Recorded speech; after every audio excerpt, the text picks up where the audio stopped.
नमस्कार जय जगन्नाथ आम चैनल शिक्षा स्वाध्याय को आपण मानक स्वागत। आज आम कांत कवि लक्ष्मीकांत महापात्र जीवनी और साहित्य कृतिर समस्त प्रश्नोत्तर आलोचना करवा।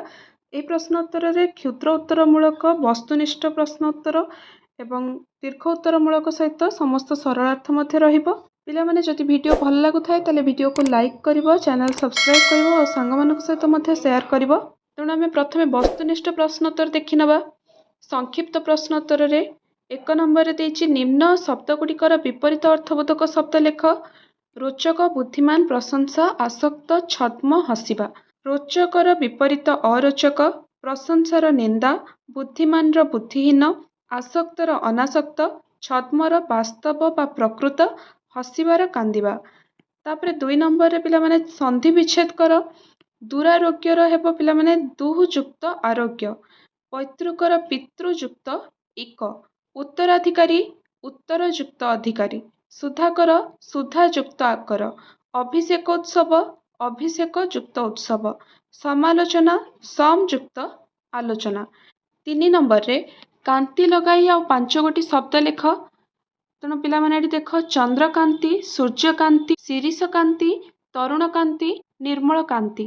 4 नंबर रे नित्ययुक्त आनंद नित्यानंद एहीपरि कौन हेब लेख। नित्ययुक्त आनंद नित्यानंद, सत्ययुक्त आनंद सत्यानंद, रसयुक्त आनंद रसानंद, भैरवयुक्त आनंद भैरवानंद, पूर्णयुक्त आनंद पूर्णानंद, ब्रह्मयुक्त आनंद ब्रह्मानंद। 5 नंबर रे गौरचंद्र भली आउ 5टी शब्द लिखिबा। पूर्णचंद्र, अर्धचंद्र, बंकिमचंद्र, शरतचंद्र, कालीचंद्र। 6 नंबर रे क्षुद्र उत्तरमूलक प्रश्नोत्तर देखिबा। कांत कविंक नाम लक्ष्मीकांत रखा जाइथिला काहेकि? उत्तर हेब कांत कविंक जन्म माणबसा गुरुवार रे होइतिबारु तांको नाम लक्ष्मीकांत रखा जाइथिला। 7 नंबर रे कांत कविंक पैतृक ग्रामर नाम कौन? कांत कविंक पैतृक ग्रामर नाम थिला भद्रक सहरर 10 माइल पूर्व दिगरे अवस्थित तालपदा ग्राम। तेणु तांको ग्रामर नाम हेउछि तालपदा ग्राम, जोटा कि भद्रक सहर ठारू 10 माइल पूर्व दिगरे अवस्थित। 8 नंबर लक्ष्मीकांतଙ୍କ पिताଙ୍କ नाम कौन और से केउं वृत्ति अवलंबन करथिले? उत्तर हेब लक्ष्मीकांतଙ୍କ पिता चौधरी भागवत प्रसाद सामंतराय महापात्र थिले और तांको वृत्ति थिला ओकिलाती। 9 नंबर कविता लेखा पई लक्ष्मीकांत काहार श्रद्धाभाजन होइथिले? उत्तर हेब कविता लेखा पई लक्ष्मीकांत उत्कलमणि गोपबंधु दासकर श्रद्धाभाजन होइथिले। 10 नंबर लक्ष्मीकांतଙ୍କ माताଙ୍କ नाम कौन थिला? उत्तर हेब लक्ष्मीकांतଙ୍କ माताଙ୍କ नाम राधामणि देवी थिला। 11 नंबर लक्ष्मीकांत बीए पढ़िबा पई कलिकतार केउ कॉलेज रे नाम लेखाइथिले? उत्तर हेब लक्ष्मीकांत बीए पढ़िबा पई कलिकतार रिपन कॉलेज रे नाम लेखाइथिले। 12 नंबर रेभेन्सा महाविद्यालय रे लक्ष्मीकांत केउ नाटक रे अभिनय करथिले? उत्तर हेब रेभेन्सा महाविद्यालय रे लक्ष्मीकांत कांची कावेरी नाटक रे अभिनय करथिले। 13 नंबर केउठारे लक्ष्मीकांतଙ୍କୁ कांतकवि रूपे अभिहित करा जायतिला? उत्तर 1934 रे भद्रक हाईस्कूल रो एक संबर्धना सभा करा जाई लक्ष्मीकांत को कांतकवि रूपे अभिहित करा जायतिला। 14 नंबर छात्रावस्था रे लक्ष्मीकांत लेखालेखि पई केउ पत्रिकार संपादकଙ୍କ दृष्टि आकर्षण करथिले? उत्तर हेब छात्रावास रे लक्ष्मीकांत लेखालेखि पई मुकुर पत्रिकार संपादक ब्रजसुंदर दास और उत्कल साहित्य पत्रिकार संपादक विश्वनाथ करଙ୍କ दृष्टि आकर्षण करिपारथिले। 15 नंबर कांतकविंक कुलगुरुଙ୍କ नाम कौन? उत्तर हेब कांतकविंक कुलगुरुଙ୍କ नाम बाबाजी रामदास थिला। 16 नंबर लक्ष्मीकांतक इष्ट देवता किए? उत्तर हेब लक्ष्मीकांतक इष्ट देवता गोपीनाथ। 17 नंबर वंदे उत्कल जननी कविता उत्कल सम्मेलनी केउठिका अधिवेशन रे गान करा जायथिला? उत्तर हेब वंदे उत्कल जननी कविता उत्कल सम्मेलनी 1912 मसीह रे ब्रह्मपुर अधिवेशन रे गान करा जायथिला। 18 नंबर लक्ष्मीकांत भद्रक रे स्थापन करथिबा प्रेस रो नाम कौन? उत्तर हेब लक्ष्मीकांत भद्रक रे स्थापन करथिबा प्रेस रो नाम गोपीनाथ प्रेस थिला। तांको कुल देवतांको नाम अनुसार से प्रेस रो नाम से गोपीनाथ प्रेस रखिथिले। 19 नंबर डगर प्रकाशन कटक रो पिठापुर रो केउ मसीह रे होइतिला? उत्तर डगर प्रकाशन कटक रो पिठापुर रे 1948 मसीह रे होइतिला। 20 नंबर असहयोगीर आत्मकथा केउ पत्रिकार प्रकाश पाइथिला? उत्तर असहयोगीर आत्मकथा उत्कल साहित्य पत्रिकार प्रकाश पाइथिला। 21 नंबर लक्ष्मीकांतଙ୍କ असंपूर्ण उपन्यासर नाम कौन? उत्तर हेब लक्ष्मीकांतଙ୍କ असंपूर्ण उपन्यास नाम हेउछि कणा मामू। 22 नंबर ଭାଗବତ ପ୍ରସାଦ ବିହାର ଓଡ଼ିଶା କାଉନସିଲରୁ ଇସ୍ତଫା ଦେଲେ କାହିଁକି? ଉତ୍ତର ହେବ ଲବଣ ସତ୍ୟାଗ୍ରହ ସମୟରେ ବ୍ରିଟିଶ ସରକାରଙ୍କ ସାଧାରଣ ଲୋକଙ୍କ ଉପରେ ଅତ୍ୟାଚାରକୁ ବିରୋଧ କରି ଭାଗବତ ପ୍ରସାଦ ବିହାର ଓଡ଼ିଶା କାଉନସିଲରୁ ଇସ୍ତଫା ଦେଲେ। ବର୍ତ୍ତମାନ ପିଲାମାନେ ଆମେ ସରଳାର୍ଥ ଦେଖିବା। ସରଳାର୍ଥ ଲେଖିବା ସମୟରେ ଉତ୍ତରରେ ପ୍ରଥମେ ସରଳାର୍ଥକୁ ସଂକ୍ଷିପ୍ତରେ ଏଇଭଳି ଲେଖାଯାଏ। ଏଭଳି ସମୟରେ ତାପରେ ଯାହା ବି ମଝିରେ ଥିବ ଡଟ୍ ଡଟ୍ ଦେଇକି ଲାଷ୍ଟର ଯାହା ବି 2-3ଟି ଶବ୍ଦ ଥିବ ତାକୁ ଲେଖିବ। ଯଦି ସରଳାର୍ଥଟି ଗଦ୍ୟରୁ ଆସିଥିବ ତାହେଲେ ଗଦ୍ୟାଂଶ, ଯଦି ପଦ୍ୟରୁ ଆସିଥିବ ତାହେଲେ ପଦ୍ୟାଂଶ, ଯଦି ପ୍ରବନ୍ଧରୁ ଆସିଥିବ ତାହେଲେ ପ୍ରବନ୍ଧାଂଶ। ତେଣୁ ପିଲାମାନେ ଲେଖିବ ଉକ୍ତ ଗଦ୍ୟାଂଶଟି ଅମୁକ କବି, ଅମୁକ ଲେଖକ ବା ଅମୁକ ପ୍ରାବନ୍ଧିକଙ୍କ ଅମୁକ ବହିରୁ ଏତିକି ଭାଗରୁ କିମ୍ବା ଅମୁକ ବହିର ଏହି ପଦ୍ୟରୁ ଆସିଛି। ତାପରେ ପଦ୍ୟାଂଶ ବା ଗଦ୍ୟାଂଶର ମୂଳ ସ୍ୱର କ'ଣ କହିବାକୁ ଚାହୁଁଛି, এই ପଦ୍ୟାଂଶରେ କ'ଣ ଅଛି ସେ ବିଷୟରେ ଲେଖିକି ତାପରେ ତାକୁ ଡେସ୍କ୍ରାଇବ୍ କରିବ। ତ ପ୍ରଥମେ ଆମେ ଦେଖିବା 23 ନମ୍ବରରେ ଏଭଳି ସମୟରେ ସାହିତ୍ୟ, ସଙ୍ଗୀତ, ସଂକୀର୍ତ୍ତନ ଚର୍ଚ୍ଚା, ଇଷ୍ଟପୂଜା, ଗୁରୁବାଣୀ ପାଳନ ଥିଲା ତାଙ୍କ ପାଇଁ ସାନ୍ତ୍ୱନାର ଔଷଧ। ଉତ୍ତରରେ ପିଲାମାନେ ଦେଖ ଏଭଳି ସମୟରେ ତାପରେ ଯାହା ବି ମଝିରେ ଅଛି ତାକୁ ତମେ ଡଟ୍ ଡଟ୍ ଦେଇକି ତାପରେ ଲାଷ୍ଟର ସାନ୍ତ୍ୱନାର ଔଷଧ ଲେଖା ହେଇଛି। ଉକ୍ତ ଗଦ୍ୟାଂଶଟି ପରିମାର୍ଜିତ ସମ୍ପାଦନା ମଣ୍ଡଳୀ ଦ୍ୱାରା ପ୍ରସ୍ତୁତ ଜୀବନୀ ଓ ସାହିତ୍ୟ କୃତି ଆଧାରିତ କାନ୍ତକବି ଲକ୍ଷ୍ମୀକାନ୍ତ ମହାପାତ୍ର ଶୀର୍ଷକରୁ ଆନିତ। ଆଲୋଚ୍ୟ ଅଂଶଟିରେ ଦୁଃଖ ଓ ବିପଦ ସମୟରେ ଈଶ୍ୱର ବିଶ୍ୱାସ ତଥା ଇଷ୍ଟପୂଜା କିପରି ମାନବ ଜୀବନ ପାଇଁ ଆଶା ବିଶ୍ୱାସର ଆଲୋକ ସାଜିଥାଏ ତାହା ଦର୍ଶାଯାଇଛି। ତେଣୁ ପିଲାମାନେ ଦେଖ ଏଠି କେମିତି ଈଶ୍ୱର ବିଶ୍ୱାସ ଆଉ ଇଷ୍ଟପୂଜା ମାନବ ପାଇଁ ଗୋଟିଏ ଆଶା ଆଉ ବିଶ୍ୱାସ ଦେଇଥାଏ, ତାକୁ ସାନ୍ତ୍ୱନା ଦେଇଥାଏ, ସେଇ ବିଷୟରେ ଆଲୋଚନା କରାଯାଇଛି। ତ ପିଲାମାନେ ଦେଖିବା ଦୁଃଖ ବିପଦ ମନୁଷ୍ୟ ଜୀବନର କଷଟି ପଥର। ସେଇ କଷଟି ପଥର ମଧ୍ୟରେ ସାଧାରଣ ମନୁଷ୍ୟ ଅସହାୟ ବିଚଳିତ ହୋଇପଡ଼େ, ମାତ୍ର ଈଶ୍ୱର ବିଶ୍ୱାସୀ ଓ ସେହି ପରମେଶ୍ୱରଙ୍କ ମଧ୍ୟରେ ଅତୁଟ ବିଶ୍ୱାସ ରଖିଥାଏ। ତେଣୁ ଲକ୍ଷ୍ମୀକାନ୍ତଙ୍କ ଜୀବନରେ ଯେତେବେଳେ ଦୁଃଖ ବିପଦର ଝଡ଼ ବହିଗଲା ସେତେବେଳେ ତାଙ୍କୁ ଜ୍ୱର ହୋଇଥିଲା। ଯେତେବେଳେ ତାଙ୍କୁ ଜ୍ୱର ଛାଡ଼ିଗଲା ସେତେବେଳେ ତାଙ୍କୁ ଦୁରାରୋଗ୍ୟ ବ୍ୟାଧି ଦେଖାଗଲା। ତାଙ୍କ ବାପା ତାଙ୍କ ଚିକିତ୍ସା ପାଇଁ ବହୁତ ପ୍ରଯତ୍ନ କଲେ, କିନ୍ତୁ ତଥାପି ସେ ଶାରୀରିକ ସ୍ତରରେ ବିକଳାଙ୍ଗ ହୋଇଗଲେ। ତେଣୁ ତାଙ୍କ ବଡ଼ ପୁଅର ଭବିଷ୍ୟତ ଚିନ୍ତା କରି ତାଙ୍କ ପିତା ଇଷ୍ଟଦେବ ଗୋପୀନାଥଙ୍କ ନାମରେ ଥିବା ପୈତୃକ ସମ୍ପତ୍ତିର ଉତ୍ତରାଧିକାରୀ ଲକ୍ଷ୍ମୀକାନ୍ତଙ୍କୁ କରିଥିଲେ। ଯେତେବେଳେ ଲକ୍ଷ୍ମୀକାନ୍ତଙ୍କୁ ଭାଇଆଳିଆ ସ୍ତରରୁ ଈର୍ଷା ଓ ମାଲି ମୋକଦ୍ଦମାର ସମସ୍ୟାର ସମ୍ମୁଖୀନ ହେବାକୁ ପଡ଼ିଥିଲା, ସେହି ସମୟରେ ସେ ନିରାଶ ହୋଇ ଐଶ୍ୱରିକ ଶକ୍ତି ଉପରେ ବିଶ୍ୱାସ ରଖିଥିଲେ, ଯାହାକି ତାଙ୍କୁ ଆଗକୁ ଯାଇ ମଧ୍ୟ ବହୁତ ସାହାଯ୍ୟ କରିଥିଲା। ସେ ସାହିତ୍ୟ, ସଙ୍ଗୀତ, ସଂକୀର୍ତ୍ତନ ଚର୍ଚ୍ଚା, ଇଷ୍ଟପୂଜା, ଗୁରୁବାଣୀ ପାଳନ ମାଧ୍ୟମରେ ନିଜ କର୍ତ୍ତବ୍ୟ ପଥରେ ଅଗ୍ରସର ହୋଇଥିଲେ। ଆଉ ଏହି ଐଶ୍ୱରିକ ଶକ୍ତିର ଅଦୃଶ୍ୟ ଆଶୀର୍ବାଦ ତାଙ୍କ ପାଇଁ ସାନ୍ତ୍ୱନାର ମହୋଷଧି ପାଲଟିଥିଲା। 24 ନମ୍ବର ଗାନ୍ଧୀ ଆଦର୍ଶ ଓ ବାଣୀ ପ୍ରତି ସେ ଅନୁରାଗୀ ହୋଇ ସେ ସମ୍ପର୍କରେ ଅନେକ କବିତା ରଚନା କରିଥିଲେ। ତ ପିଲାମାନେ ଉକ୍ତ ଗଦ୍ୟାଂଶଟି ପରିମାର୍ଜିତ ସମ୍ପାଦନା ମଣ୍ଡଳୀରୁ ଆସିଛି, କାନ୍ତକବି ଲକ୍ଷ୍ମୀକାନ୍ତ ମହାପାତ୍ର ଶୀର୍ଷକ ବିଷୟରୁ ଆସିଛି। ଏଥିରେ କାଳଜୟୀ ଲକ୍ଷ୍ମୀକାନ୍ତ କିପରି ଜାତିର ପିତା ଗାନ୍ଧୀଜୀଙ୍କ ଆଦର୍ଶରେ ଅନୁପ୍ରାଣିତ ହୋଇ ସମାଜ ସଂସ୍କାର ଦିଗରେ ଅଗ୍ରସର ହୋଇଥିଲେ ତାହା ଦର୍ଶାଯାଇଛି। ଗୋପବନ୍ଧୁଙ୍କ ଭାଷାରେ କର୍ମ ହିଁ ଜୀବନର ମାନଦଣ୍ଡ। ଲକ୍ଷ୍ମୀକାନ୍ତ ସମସ୍ତ ପ୍ରତିକୂଳ ପରିସ୍ଥିତିରେ ନିଜ କର୍ମପଥରେ ଅଗ୍ରସର ହୋଇଥିଲେ। ତା ସହିତ ଯେତେବେଳେ ସେ ପରବର୍ତ୍ତୀ ସମୟରେ ଗୋପୀନାଥ ପ୍ରେସ୍ ସ୍ଥାପନ କରିଥିଲେ ସେତେବେଳେ ଜାତିର ପିତା ଗାନ୍ଧୀଜୀଙ୍କ ଆଦର୍ଶରେ ଅନୁପ୍ରାଣିତ ହୋଇ ସେ ଜନସେବାକୁ ଆଦର୍ଶ ରୂପରେ ଗ୍ରହଣ କରିଥିଲେ। ଲୋକଙ୍କ ମଧ୍ୟରେ ଅନ୍ଧବିଶ୍ୱାସକୁ ଦୂର କରି କୃଷି ଓ କୁଟୀର ଶିଳ୍ପର ଉନ୍ନତି ନିମନ୍ତେ ପ୍ରଚେଷ୍ଟା କରିଥିଲେ। ଗାନ୍ଧୀଜୀଙ୍କ ଆଦର୍ଶବାଣୀକୁ ଲେଖନୀ ମାଧ୍ୟମରେ ଜୀବନ୍ୟାସ ଦେଇ ରଚନା କରିଥିଲେ। ଅନେକ କବିତା ଓ ତାଙ୍କ ବହୁମୁଖୀ ପ୍ରତିଭାର ପରିଚୟ ମଧ୍ୟ ପ୍ରଦାନ କରିଥିଲେ। ସେହିପରି 25 ନମ୍ବରରେ ଅଧିକାଂଶ ରଚନା ପ୍ରାଣଧର୍ମରେ ହାସ୍ୟ କୌତୁକ ଓ ବ୍ୟଙ୍ଗ ବିଦ୍ରୂପଧର୍ମୀ। ତେଣୁ ବିଭିନ୍ନ ରଚନା ଲେଖିଥିଲେ ଯାହାର ବିଶେଷତ୍ୱ ଏଠି ଆଲୋଚନା କରାଯାଇଛି। ବିଭିନ୍ନ ହାସ୍ୟରସରେ ପରିପୂର୍ଣ୍ଣ ଅନେକ କବିତା ମଧ୍ୟ ରଚନା କରିଥିଲେ। ଲାଳିକା ନାଟ୍ୟ ରୀତିରେ ପ୍ରହସନରେ ହାସ୍ୟ ସୃଷ୍ଟିକାରୀ ରଚନା ଶୈଳୀ ଲକ୍ଷ୍ୟ କରିହୁଏ। ଅଧିକାଂଶ ରଚନା ପ୍ରାଣଧର୍ମରେ ହାସ୍ୟ କୌତୁକ ବ୍ୟଙ୍ଗ ବିଦ୍ରୂପଧର୍ମୀ। କବି ସୂର୍ଯ୍ୟ ବଳଦେବ ରଥଙ୍କ କିଶୋର ଚନ୍ଦ୍ରାନନ୍ଦ ଚମ୍ପୁର ବ୍ୟଙ୍ଗାତ୍ମକ ଅନୁକରଣ ଲେଖିଛନ୍ତି ଚଟକ ଚନ୍ଦ୍ରହାସ ଚମ୍ପୁ। ଅଭିମନ୍ୟୁ ସାମନ୍ତ ସିଂହାରଙ୍କର ବିଦଗ୍ଧ ଚିନ୍ତାମଣିର କଳାମାଣିକରେ ଛାନ୍ଦ ଅନୁସାରେ ଧଳାମାଣିକରେ ଲାଳିକା ଲେଖିଛନ୍ତି। ସେମିତି କଟକ ସଫର ଫକୀରମୋହନଙ୍କ ଉତ୍କଳ ଭ୍ରମଣର ଅନୁକରଣରେ ଲିଖିତ ହୋଇଛି। 26 ନମ୍ବର ଗଳ୍ପଟିର ପରିଣତି ବେଶ୍ କରୁଣ ରସରେ ମାର୍ମିକ। ତେଣୁ ବୁଢ଼ା ଶଙ୍ଖାରୀ ବିଷୟଟି ତୁମେମାନେ ନବମ ଶ୍ରେଣୀରେ ପଢ଼ିକି ଆସିଛ। ସେଠି ଯେଉଁ କରୁଣ ପରିଣତି ଆମେ ଦେଖିବାକୁ ପାଇଥିଲୁ, ତାର ଶାରୀରିକ ଅସୁସ୍ଥତା ଥିବା ସତ୍ତ୍ୱେ ମଧ୍ୟ ସେ ଆସମାନ ତାର ଶଙ୍ଖା ତିଆରି କରି ନେଇଥିଲା, କିନ୍ତୁ ତା ସ୍ୱପ୍ନ ସ୍ୱପ୍ନରେ ରହିଗଲା। ଯେତେବେଳେ ସେ ଦେଖିଲା ଯେ ବୋହୂଟି ବିଧବା ହୋଇଯାଇଛି, ଶଙ୍ଖାରୀ ବୁଢ଼ାର ଆକୁଳତା ଗଳ୍ପଟିକୁ ଅତ୍ୟନ୍ତ କାରୁଣ୍ୟ କରିପାରିଛି। ସେହିପରି ଆମେ ଦେଖିବା 27 ନମ୍ବରରେ ଆଧ୍ୟାତ୍ମିକ ଉଚ୍ଚାଙ୍ଗ ଭାବ ବେଳେବେଳେ ତାଙ୍କ ସୃଷ୍ଟିକୁ ଅନନ୍ୟ କରିଛି। ତେଣୁ ତାଙ୍କ ଲେଖାରେ ଆମେ ଆଧ୍ୟାତ୍ମିକ ଭାବ ମଧ୍ୟ ଦେଖିଥାଉ। ସେହି ଭାବ ସମ୍ପର୍କରେ ଏଠି ଦର୍ଶାଯାଇଛି। କାନ୍ତକବିଙ୍କ ସାହିତ୍ୟ ସମ୍ଭାର ଗୁଡ଼ିକ ଆଲୋଚନା କଲେ ଆମେ ଦେଖିବା ଯେ ବିଶିଷ୍ଟ ସରସ୍ୱତ ସାଧକ ସେ ଅଟନ୍ତି। ବିଭିନ୍ନ ରଚନା କରି ସରସ୍ୱତୀଙ୍କ ବରପୁତ୍ର ହୋଇପାରିଛନ୍ତି। ହାସ୍ୟ ଉଦ୍ଦୀପକ ରଚନା ମଧ୍ୟ ଲେଖିଛନ୍ତି। ସେଥିରେ ତାଙ୍କର ଆଧ୍ୟାତ୍ମିକ ଗୀତର ସଂକଳନ ହେଉଛି ଜୀବନ ସଙ୍ଗୀତ। ସେଥିରେ ଭଗବାନଙ୍କ ଉପରେ ସେ ଆଧ୍ୟାତ୍ମିକତାରେ ପରିପୂର୍ଣ୍ଣ କବିତାମାନ ତାଙ୍କୁ ସମର୍ପଣ କରି ଲେଖିଛନ୍ତି। କାନ୍ତକବି ଲକ୍ଷ୍ମୀକାନ୍ତ ମହାପାତ୍ର ବୈଷ୍ଣବ ଥିଲେ। ତେଣୁ ତାଙ୍କ ଲେଖାବଳୀରେ ସ୍ୱଦେଶ ପ୍ରାଣତା, ଆଶାବାଦର ଝଲକ, ସୌନ୍ଦର୍ଯ୍ୟାଶ୍ରିତ ମହାନ ଭାବନାରାଜି ଦେଖିବାକୁ ମିଳେ। ଆଧ୍ୟାତ୍ମିକ ଉଚ୍ଚାଙ୍ଗ ଭାବ ମଧ୍ୟ ଦେଖିବାକୁ ମିଳିଥାଏ, ଯାହାକି ତାଙ୍କୁ ଆଜି ଯଶ ଦେହେ ଆୟୁଷ୍ମାନ କରି ରଖିଛି ଓଡ଼ିଆ ଜାତି ନିକଟରେ। 28 ନମ୍ବର କାନ୍ତକବିଙ୍କ ଜୀବନୀର ପରିଚୟ ଦିଅ। ବର୍ତ୍ତମାନ ଆମେ ଲଙ୍ଗ କ୍ୱେଶ୍ଚନ୍ ଯେଉଁଟାକି ଦୀର୍ଘ ଉତ୍ତରମୂଳକ ପ୍ରଶ୍ନ ଉତ୍ତର ଆଲୋଚନା କରିବା।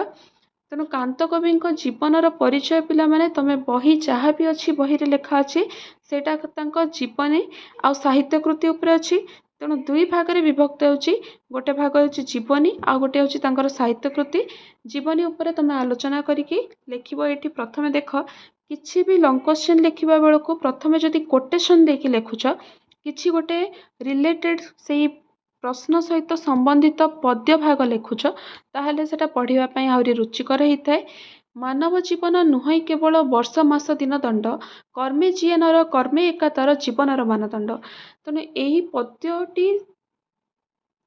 ଏହି ପଦ୍ୟାଂଶଟି ଏ କାନ୍ତକବିଙ୍କ ଜୀବନର ପରିଚୟ ଦବାରେ ପ୍ରଥମ କୋଟେସନରେ ଆସିପାରୁଛି। ଆଉ ତାପରେ ପିଲାମାନେ ଦେଖ, ସେଇ ଜୀବନ ଧନ୍ୟ ଯେଉଁ ଜୀବନ ସମର୍ପିତ ହୋଇଥାଏ ସତ୍କର୍ମରେ, ଜୀବନର ସାର୍ଥକତା ଯଶ ଦେହେ ଆୟୁଷ୍ମାନ କରି ରଖେ, କାଳରେ କରାଳ ବକ୍ଷରେ ଏକ ଅଲିଭା ଚିହ୍ନ ସଦୃଶ ପ୍ରତିଭାତ ହୁଏ। ଏହିପରି ଏକ ଅମ୍ଳାନ ପ୍ରତିଭା ହେଉଛନ୍ତି କାନ୍ତକବି ଲକ୍ଷ୍ମୀକାନ୍ତ ମହାପାତ୍ର। ତେଣୁ ବର୍ତ୍ତମାନ ଆମେ କାନ୍ତକବି ଲକ୍ଷ୍ମୀକାନ୍ତ ମହାପାତ୍ରଙ୍କ ଜୀବନର ପରିଚୟ ଆମେ ତାଙ୍କ ଜନ୍ମ ପାଖରୁ ତାଙ୍କ ପିଲାବେଳ, ତାଙ୍କର ବିଦ୍ୟାଳୟ ସେ କେଉଁଠି ପଢ଼ିଥିଲେ, ସେ ଆଗକୁ ଯାଇ କେଉଁ କଲେଜରେ ପଢ଼ିଥିଲେ, ତାପରେ ତାଙ୍କ ସହିତ କ'ଣ ଘଟଣାମାନ ହେଲା, ଏଇଟା ହେଉଛି ତାଙ୍କ ଜୀବନୀ। ପ୍ରଥମେ ତାଙ୍କ ଜନ୍ମ 1888 ମସିହା ଡିସେମ୍ବର ମାସ 9 ତାରିଖ ମାଣବସା ଗୁରୁବାର ଧୂଆଁପତ୍ରିଆ ଗଳି ବଖରାବାଦରେ ଜନ୍ମଗ୍ରହଣ କରିଥିଲେ। ତାଙ୍କ ବାପା ଶ୍ରୀ ଚୌଧୁରୀ ଭାଗବତ ପ୍ରସାଦ ସାମନ୍ତରାୟ ମହାପାତ୍ର, ମାତା ରାଧାମଣୀ ଦେବୀ। ବାଲେଶ୍ୱରରେ ବାଲ୍ୟ ଶିକ୍ଷା ଜିଲ୍ଲା ସ୍କୁଲରେ ହେଇଥିଲା। ତାପରେ ସେ ଜଣେ ଉତ୍ତମ ଖେଳାଳି ଥିଲେ। ସାଙ୍ଗସାଥୀଙ୍କ ସହିତ ମିଶି ଅଭିନୟରେ ସମୟ ଅତିବାହିତ କରୁଥିଲେ। ତାପରେ ଏଣ୍ଟ୍ରାନ୍ସ ପାସ୍ କରିବା ପରେ 1907 ମସିହାରେ ସେ IE ପଢ଼ିବା ପାଇଁ ରେଭେନ୍ସା କଲେଜ ଗଲେ। ତାପରେ BA ପଢ଼ିବା ପାଇଁ ରିପନ କଲେଜରେ ନାମ ଲେଖାଇଲେ। ସେଠୁ ଫେରି ଆସି ରେଭେନ୍ସା ମହାବିଦ୍ୟାଳୟରେ BA ପଢ଼ିଲେ। ସେଠି କିଛି ଅସୁବିଧା ହେବାରୁ ସେଠି ପଢ଼ିପାରିଲେ ନାହିଁ। ତାପରେ ସୁନହଟର ଲାଲମୋହନ ଦାସଙ୍କ କନ୍ୟା ଲବଙ୍ଗଲତାଙ୍କ ସହିତ ବିବାହ ହେଲା। 1912 ମସିହାରେ ରେଭେନ୍ସା ମହାବିଦ୍ୟାଳୟରେ ପଢ଼ୁଥିବା ସମୟରେ କାଞ୍ଚି କାବେରୀ ନାଟକରେ ଅଭିନୟ କରିଥିଲେ। ତାପରେ ତାଙ୍କ ସାହିତ୍ୟ ରଚନା ପାଇଁ ମୁକୁର ପତ୍ରିକାର ସମ୍ପାଦକ ବ୍ରଜସୁନ୍ଦର ଦାସ ଆଉ ଉତ୍କଳ ସାହିତ୍ୟ ସମ୍ପାଦକ ବିଶ୍ୱନାଥ କରଙ୍କ ଦୃଷ୍ଟି ଆକର୍ଷଣ କରିଥିଲେ। 1913 ମସିହାରେ ସେ BA ପାସ୍ କଲେ। ତାଙ୍କୁ ଜ୍ୱର ହେଲା, କିନ୍ତୁ ତାପରେ ଜ୍ୱର ଛାଡ଼ିଯିବା ପରେ ଦୁରାରୋଗ୍ୟ ବ୍ୟାଧିର ଉପସର୍ଗ ପ୍ରକାଶ ପାଇଲା, ଯେଉଁଟାକି ତାଙ୍କୁ ଆଗକୁ ଯାଇ ବିକଳାଙ୍ଗ କରିଦେଲା। ତେଣୁ କୁଳଗୁରୁ ବାବାଜୀ ରାମଦାସଙ୍କ ଠାରୁ ସେ ଦୀକ୍ଷା ଗ୍ରହଣ କଲେ ଓ ଗୋପୀନାଥଙ୍କ ପ୍ରତି ସମର୍ପିତ ହୋଇ ଭଜନ କୀର୍ତ୍ତନରେ ଆସକ୍ତ ହେଲେ। ତାଙ୍କ ଜୀବନଧାରା ଭିନ୍ନ ଧାରାରେ ଗତି କଲା। ସେହିପରି ମଣିଷ ଭାଗ୍ୟର ଅଧୀନ, ତାଙ୍କ ଭାଗ୍ୟ ତାଙ୍କୁ ଯେଉଁଆଡ଼େ ଟାଣି ନେଇଛି ସେ ସେଇଆଡ଼େ ହିଁ ଯାଇଛନ୍ତି। ତାପରେ ସେ ଗୋପୀନାଥ ସଙ୍ଗୀତ ସମାଜ ପ୍ରତିଷ୍ଠା କଲେ। ତାପରେ ସେ ଗୋପୀନାଥ ପ୍ରେସ୍ ସ୍ଥାପନା କରି ଡଗର ପତ୍ରିକାର ପ୍ରକାଶନ କରିଥିଲେ। ଏଠି କର୍ମ ହିଁ ଜୀବନର ମାନଦଣ୍ଡ ବୋଲି ପୁରା ସାର୍ଥକ ଭାବରେ ପ୍ରକାଶ ପାଉଛି। ତାପରେ ଆମେ ଦେଖିବାକୁ ପାଉଛୁ ଯେ 1934 ମସିହାରେ ଭଦ୍ରକ ହାଇସ୍କୁଲରେ ଗୋଟେ ସମ୍ବର୍ଦ୍ଧନା କରାଯାଇ ତାଙ୍କୁ ଲକ୍ଷ୍ମୀକାନ୍ତଙ୍କୁ କାନ୍ତକବି ଘୋଷଣା କରାଗଲା। ଗାନ୍ଧୀ ଆଦର୍ଶବାଦରେ ଅନୁପ୍ରାଣିତ ହୋଇ ଅନେକ କବିତା ରଚନା କରିଥିଲେ। ଶେଷରେ 1953 ମସିହା ଫେବୃଆରୀ 24 ତାରିଖ ଦିନ ତାଙ୍କ ଜୀବନ ଦୀପ ଲିଭି ଯାଇଥିଲା। ସେ ଓଡ଼ିଆମାନଙ୍କ ନିକଟରେ ଚିରସ୍ମରଣୀୟ ହୋଇ ରହିଛନ୍ତି। ଏଇଭଳି ଆମେ ଦେଖିବାକୁ ପାଉ ତାଙ୍କ ଜୀବନୀ। ଏବଂ ଆଉ ଗୋଟିଏ ଭାଗ ହେଉଛି ସାହିତ୍ୟ କୃତି। ସେଇଭଳି ତମେ ଯେମିତି ଜୀବନୀ ପାର୍ଟଟାକୁ ଲେଖିଲ, ସେମିତି ସାହିତ୍ୟ କୃତି ଯଦି ପଡ଼େ, ତେଣୁ ତାଙ୍କ ଜୀବନୀର ସଂକ୍ଷିପ୍ତ ପରିଚୟ ଦେଇ ତମେ ସାହିତ୍ୟ କୃତି ଉପରେ ଆଲୋଚନା କରିବ ବିସ୍ତୃତ ଭାବରେ। ନେକ୍ସଟ କ୍ୱେଶ୍ଚନ୍, କାନ୍ତକବିଙ୍କ ସାହିତ୍ୟ କୃତି ଗୁଡ଼ିକର ବିବରଣୀ ପ୍ରଦାନ କର। ତ ପିଲାମାନେ ଏଠି ପ୍ରଥମ କୋଟେସନ୍ ଦିଆଯାଇଛି, ମାତୃଭୂମି ମାତୃଭାଷା ଉଭୟ ଜନନୀ, ସେବ ତାଙ୍କୁ ଭକ୍ତି ଭରେ ଦିବସ ରଜନୀ। ତେଣୁ ମାତୃଭୂମି ଆଉ ମାତୃଭାଷା ଦୁହେଁ ଆମ ଜନନୀ ଅଟନ୍ତି। ଆମେ ତାଙ୍କର ସେବା କରିବା ଉଚିତ, ଭକ୍ତି କରିବା ଉଚିତ। ତେଣୁ ପିଲାମାନେ ଏଠି ତମେ କୋଟେସନ୍ ଦେଇ ସାରିବା ପରେ ତାକୁ କୋଟେସନ୍କୁ ଟିକେ କୋଟେସନ୍କୁ ଟିକେ ଭଲ ଭାବରେ ବୁଝେଇ ଲେଖିବ। ତାପରେ ତାଙ୍କ ସାହିତ୍ୟ କୃତିର ପରିଚୟ ଦେବା ପାଇଁ ତାଙ୍କ ଜୀବନୀର ଟିକେ ସଂକ୍ଷିପ୍ତ ପରିଚୟ ଦେଇ ଆରମ୍ଭ କରିବ। ତେଣୁ ତାଙ୍କ ସାହିତ୍ୟ କୃତିର ପରିଚୟ ମଧ୍ୟ ଏଠି ଦିଆଯାଇଛି। ହାସ୍ୟ କୌତୁକ ବ୍ୟଙ୍ଗ ବିଦ୍ରୂପଧର୍ମୀ ଥିଲା। ସେ ବିଭିନ୍ନ କରଣାତ୍ମକ କବିତା ମଧ୍ୟ ଲେଖିଥିଲେ। ପିଲାମାନେ ତାଙ୍କ ଲେଖା ଗୁଡ଼ିକ ଏଠି ଦେଖି ରଖ। ଡିମ୍ବକ୍ରେସି ସଭା, ହନୁମନ୍ତର ବସ୍ତ୍ରହରଣ, ଜର୍ମାନ ଭୂତ, ବ୍ରିଟିଶ ଦୂତଙ୍କ ପ୍ରଶ୍ନୋତ୍ତର, ପ୍ରହସନ ରଚନା ଥିଲା। ଏହିପରି ବିଭିନ୍ନ ରଚନାମାନ ମଧ୍ୟ ସେ ଲେଖିଛନ୍ତି। ଅସହଯୋଗୀର ଆତ୍ମକଥା ଗୋଟିଏ ହାସ୍ୟ ବ୍ୟଙ୍ଗ ବିଦ୍ରୂପଧର୍ମୀ ଗଦ୍ୟ ରଚନା। ତାଙ୍କ ନିଜ ଜୀବନର ବିଶେଷ ଅବସ୍ଥା ଗୁଡ଼ିକ ସେ ବାଲ୍ୟ ସ୍ମୃତି, ଶୈଶବ ସ୍ମୃତି, କୈଶୋର ସ୍ୱପ୍ନ, ଯୌବନ ପଥେ ଆଦିରେ ରୂପାୟିତ କରିଛନ୍ତି। ଲାଳିକା ଲେଖିଛନ୍ତି। ହାସ୍ୟ ଉଦ୍ଦୀପକ କବିତା ମଧ୍ୟ ଲେଖିଛନ୍ତି। ବର୍ତ୍ତମାନ ଏଠି ଦେଖିବା ଅଲଣା ପୁରାଣ, ଯୁଗର ମଜା, ବିଡ଼ି ମହିମା, ଶୋକ ଗୀତ, ଗାନ୍ଧୀକୋଳ ଏଇସବୁ ହାସ୍ୟ ଉଦ୍ଦୀପକ କବିତା ମାନ ଅଛି। ତାପରେ ଚିଲିକା ରୀତିରେ ସେ ଲେଖିଛନ୍ତି ବୈତରଣୀ। କଲ୍ଲୋଳ ଓ ବିବିଧ କବିତା ସଂକଳନରେ ତାଙ୍କର କବିତା ସଂକଳିତ ଅଛି। ସେଗୁଡ଼ିକ ମଧ୍ୟରେ ଶ୍ମଶାନରେ ରାଧାନାଥ, ଶ୍ମଶାନରେ ମଧୁସୂଦନ, ମହାପ୍ରୟାଣ, ଆଷାଢ଼ର ପ୍ରଥମ ଦିବସେ, ବର୍ଷ ସଙ୍ଗୀତ, ଶିଶୁ, ଶିଶୁର ଭାଷ, ଶିଶୁର ହସ, ମୋ ସଙ୍ଗୀତ, ଯୁଗାବତାର ଆଦି କବିତା ପ୍ରମୁଖ। ତେଣୁ ଦୁନ୍ଦୁଭି କବିତା ସଂକଳନରେ ବନ୍ଦେ ଉତ୍କଳ ଜନନୀ ସ୍ଥାନ ପାଇଛି। ଜାତୀୟ ସଙ୍ଗୀତ ସଂକଳନଭୁକ୍ତ ହୋଇଛି, ଯେଉଁଟାକି କବିଙ୍କ ଲେଖାବଳୀର ସ୍ୱଦେଶ ପ୍ରଣତା ଓ ଆଶାବାଦର ଝଲକ ସହିତ ସୌନ୍ଦର୍ଯ୍ୟାଶ୍ରିତ ମହାନ ଭାବନାରାଜି ସବୁଆଡ଼େ ଦେଖିବାକୁ ମିଳେ। ଅଧିକାଂଶ କବିତା ପାଠକଙ୍କୁ ହାସ୍ୟ ମାଧ୍ୟମରେ ସୁଖାନୁଭବ ଦେଇଛି। ଓଡ଼ିଆ ସାହିତ୍ୟର ସବୁ ବିଭାଗରେ ଲେଖନୀ ଚାଳନା କରି ସେ ଆୟୁଷ୍ମାନ ହୋଇଛନ୍ତି ଓଡ଼ିଆ ଜାତି ନିକଟରେ। 30 ନମ୍ବର ରୁଗ୍ଣ ସ୍ୱାସ୍ଥ୍ୟରେ କାନ୍ତକବି ମୃତ୍ୟୁ ପର୍ଯ୍ୟନ୍ତ କେଉଁ କେଉଁ କାମ ସହ ସମ୍ପୃକ୍ତ ଥିଲେ ଦର୍ଶାଅ। ଉତ୍ତରରେ ପିଲାମାନେ ଦେଖ, ଦୁଃଖ ଓ ବିପଦ ମନୁଷ୍ୟ ଜୀବନର କଷଟି ପଥର। ଏହି କଷଟି ପଥରର ପରୀକ୍ଷାରେ ମାନବ ନିଜର ପରୀକ୍ଷା ଦେଇଥାଏ। ସାଧାରଣ ବ୍ୟକ୍ତି ପ୍ରତିକୂଳ ପରିସ୍ଥିତିରେ ଅଧୈର୍ଯ୍ୟ ହୋଇପଡ଼େ, ମାତ୍ର ଧୈର୍ଯ୍ୟଶୀଳ ବ୍ୟକ୍ତି ସେହି ପ୍ରତିକୂଳ ପରିସ୍ଥିତିରେ ହୋଇଉଠନ୍ତି ପ୍ରଚଣ୍ଡ ଶକ୍ତିର ଅଧିକାରୀ। ତେଣୁ ଆମେ ଏଠି ଲକ୍ଷ୍ମୀକାନ୍ତ ରୁଗ୍ଣ ହେବା ପରେ, ବିକଳାଙ୍ଗ ହେବା ପରେ ତାଙ୍କ ଜୀବନରେ କ'ଣ ସବୁ ପରିବର୍ତ୍ତନ ହେଇଥିଲା ଆଉ ସେ କେମିତି ଅନ୍ୟ କାମ ସହିତ ସମ୍ପୃକ୍ତ ଥିଲେ ସେ ବିଷୟରେ ଆମେ ଆଲୋଚନା କରିବା। କାନ୍ତକବି ଲକ୍ଷ୍ମୀକାନ୍ତ କିପରି ନିଜର ଗଭୀର ଆତ୍ମବିଶ୍ୱାସ, ଈଶ୍ୱର ବିଶ୍ୱାସ ବଳରେ କଠିନ ପରିସ୍ଥିତି ସହ ଲଢ଼େଇ କରି ବିଜୟ ପ୍ରାପ୍ତ ହୋଇଛନ୍ତି ସେ ବିଷୟରେ ଆମେ ଆଲୋଚନା କରିବା। ଲକ୍ଷ୍ମୀକାନ୍ତଙ୍କ ଜନ୍ମ 1888 ମସିହା ଡିସେମ୍ବର ମାସ 9 ତାରିଖ। ପିତା ଚୌଧୁରୀ ଭାଗବତ ପ୍ରସାଦ ସାମନ୍ତରାୟ ଓ ମାତା ରାଧାମଣୀଙ୍କ କୁଳମଣ୍ଡନ କରିଥିଲେ ଲକ୍ଷ୍ମୀକାନ୍ତ। ଜୀବନର ବାଲ୍ୟକାଳରେ ଉତ୍ତମ ସଂସ୍କାର ମଧ୍ୟରେ ବଢ଼ିଥିଲେ। ପରବର୍ତ୍ତୀ ସମୟରେ ରେଭେନ୍ସା ମହାବିଦ୍ୟାଳୟରୁ BA ପାସ୍ କରିବା ପରେ BL ପାଇଁ ଉମାଚରଣଙ୍କ ପରାମର୍ଶ କ୍ରମେ ପ୍ରସ୍ତୁତ ହୋଇଥିଲେ। ସେ ନିଜ ନୂଆ ଆଶା ସ୍ୱପ୍ନ ନେଇ ଜୀବନ ପଥରେ ଅଗ୍ରସର ହେବା ପାଇଁ ଇଚ୍ଛା ପ୍ରକାଶ କରୁଥିଲେ। ମାତ୍ର ଦୁର୍ଭାଗ୍ୟ ଏମିତି ଥିଲା ଯେ ସେ ଜ୍ୱରର ଆକ୍ରାନ୍ତ ହୋଇ ଜ୍ୱର ଛାଡ଼ିଗଲା ପରେ ସେତେବେଳେ ତାଙ୍କ ଦୁରାରୋଗ୍ୟ ବ୍ୟାଧିର ଉପସର୍ଗ ପ୍ରକାଶ ପାଇଲା। ଶାରୀରିକ ଅସୁସ୍ଥତା ପରେ ସେ ଯେତେ ପ୍ରଯତ୍ନ କଲେ ମଧ୍ୟ ଶାରୀରିକ ଭାବେ ସେ ବିକଳାଙ୍ଗ ହୋଇଗଲେ। ପିତା ଭାଗବତ ବାବୁ ଯେତେ ପ୍ରଯତ୍ନ କଲେ ମଧ୍ୟ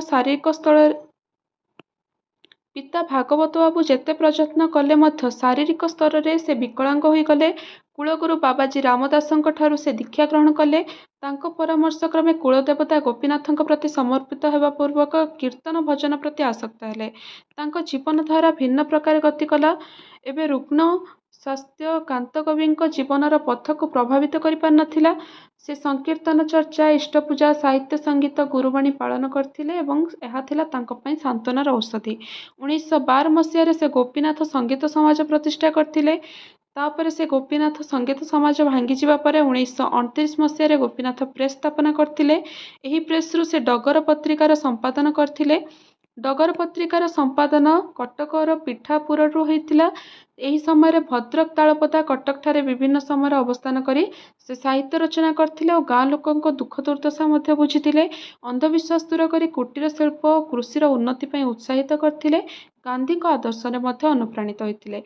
ଏହିପରି ଭାବେ ବିଭିନ୍ନ ପ୍ରତିବନ୍ଧକ ସତ୍ତ୍ୱେ କାନ୍ତକବି ସାହିତ୍ୟ ସାଧନା, ସଙ୍ଗୀତ ରଚନା, ସଂଗଠନମୂଳକ କାର୍ଯ୍ୟ, ଅନ୍ଧବିଶ୍ୱାସ, କୁସଂସ୍କାର ଦୂର ଆଦି କାର୍ଯ୍ୟରେ ମୃତ୍ୟୁ ପର୍ଯ୍ୟନ୍ତ ନିଜକୁ ନିୟୋଜିତ କରିଥିଲେ। ତ ପିଲାମାନେ ପ୍ରଶ୍ନୋତ୍ତର ଆଲୋଚନା ସରିଯାଇଛି। ଯଦି ଭିଡ଼ିଓ ଭଲ ଲାଗିଥାଏ ତାହେଲେ ଭିଡ଼ିଓକୁ ଲାଇକ୍ କରିବ, ଚ୍ୟାନେଲ୍ ସବସ୍କ୍ରାଇବ୍ କରିବ ଓ ସାଙ୍ଗମାନଙ୍କ ସହିତ ମଧ୍ୟ ସେୟାର କରିବ। ଧନ୍ୟବାଦ। ଜୟ ଜଗନ୍ନାଥ।